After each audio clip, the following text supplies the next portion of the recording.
कथा प्रारंभ होत है, सुनो वीर हनुमान। राम लखन और जानकी सदा करे कल्याण। सियावर रामचंद्र की जय।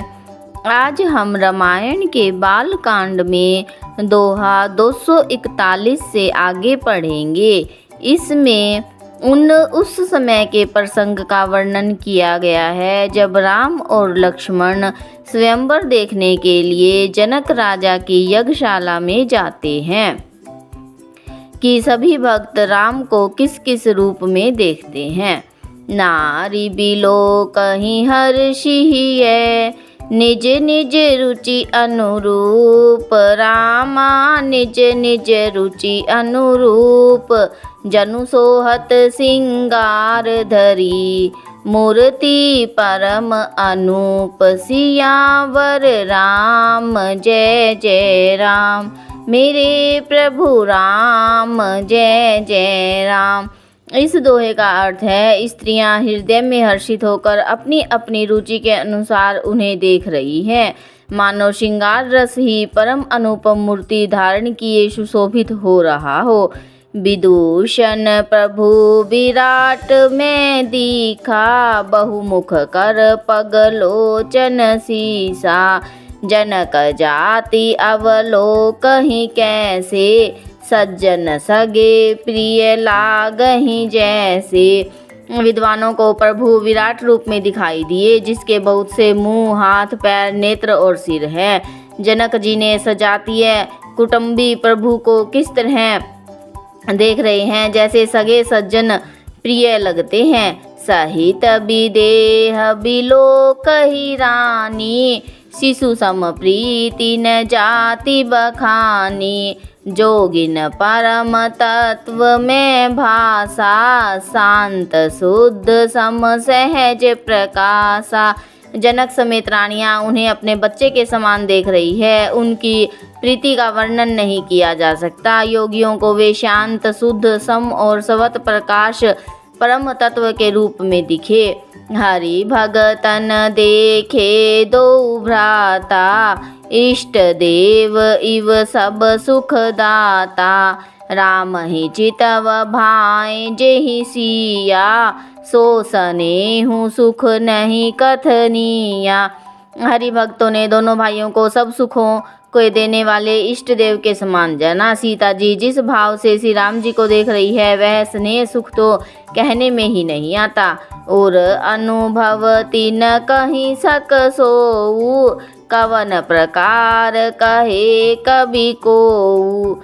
एहि विधि रहा जाहि जस भाऊ, तेहि तस देखऊं कौशल राऊ। उस स्नेह और सुख का वे हृदय में अनुभव कर रही है, परंतु वे भी उसे कह नहीं सकती। फिर कोई कवि उसे किस प्रकार कह सकता है। इस प्रकार जिसका जैसा भाव था, उसने कौशलाधीश श्री रामचंद्र जी को वैसा ही देखा। राजत राज समाज महू, कौशल राज किशोर। रामा कौशल राज किशोर, सुंदर श्यामल गोर तन।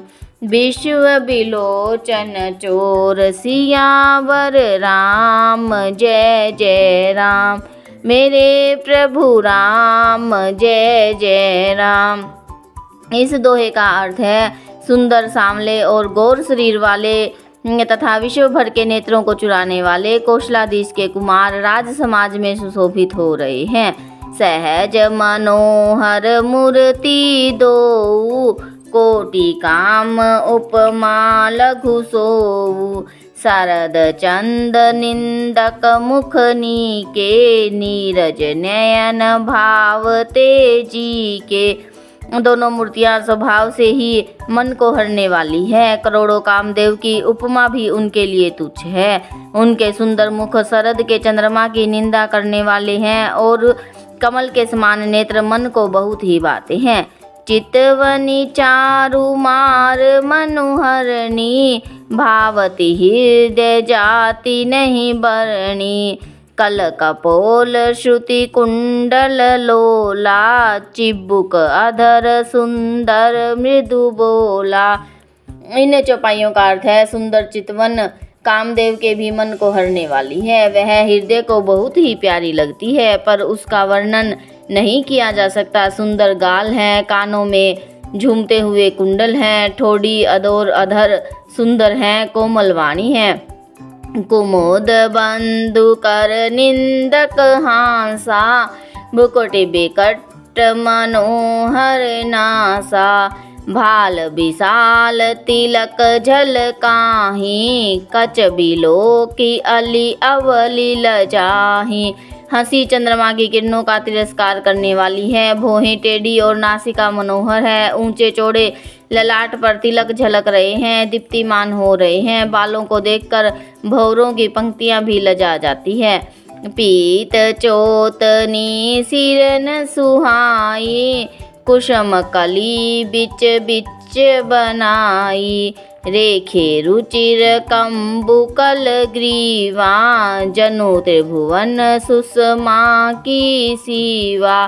पीली चौकानी टोपियां सिरों पर शोभित हैं, जिनके बीच बीच में फूलों की कलियां बनाई हुई है। शंकर के समान सुंदर गले में मनोहर 3 रेखाएं हैं, जो मानो तीनों लोकों की सुंदरता की सीमा को बता रही हैं। कुंजर मणिकंठा कलिल, उरिन तुलसी का माल। रामा उरिन तुलसी का माल, वृषभ कंध के हरीठवनी। बल निधि बाहु विशाल, सियावर राम जय जय राम। मेरे प्रभु राम जय जय राम।